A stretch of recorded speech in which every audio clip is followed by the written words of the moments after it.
Welcome to Vishika journey. ఈరోజు special మునక్కాయల వేపుడు.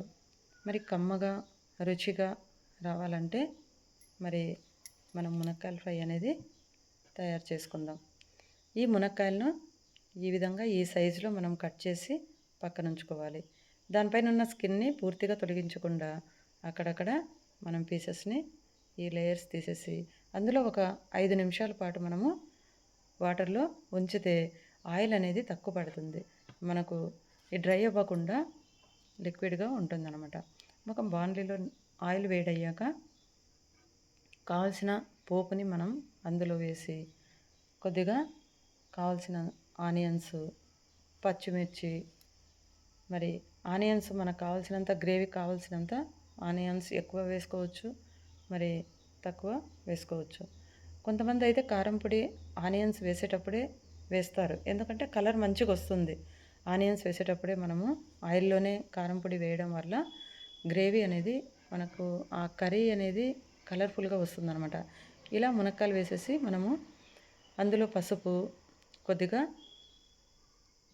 సాల్ట్ వేసేసి మనం బాగా మిక్స్ చేసేసి మరి కావాల్సినంత వాటర్ ఇప్పుడే యాడ్ చేయాలి, తర్వాత యాడ్ చేయకూడదు, టేస్ట్ పోతుంది అనమాట.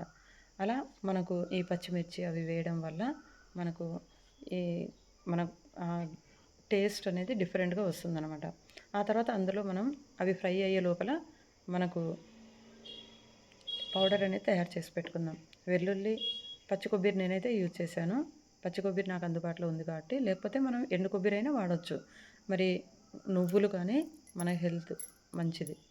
మరి ఇవన్నీ మనము మరి కొద్దిగా కారం, ధనియాల పౌడరు, కొత్తిమీర ఇవన్నీ మనము గ్రైండ్ చేసి మనము ఆ ముక్కలు ఫ్రై అయ్యేలోగా మనం ఇది గ్రైండ్ చేసి పెట్టి పక్కన ఉంచుకోవాలన్నమాట.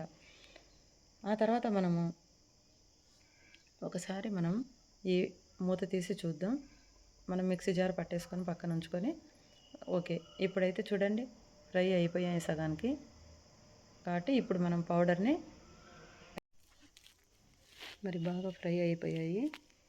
మనం మిక్సీ జార్ పట్టుకున్న ఈ కచ్చపచ్చగా కొద్దిగా మనం గ్రైండ్ చేసుకున్న అందులో కొత్తిమీర యాడ్ చేసి ఇంకో రౌండ్ మనము గ్రైండ్ చేసుకొని లైట్గా కారం యాడ్ చేసేసి మనం అప్పుడే తెలుస్తుందన్నమాట.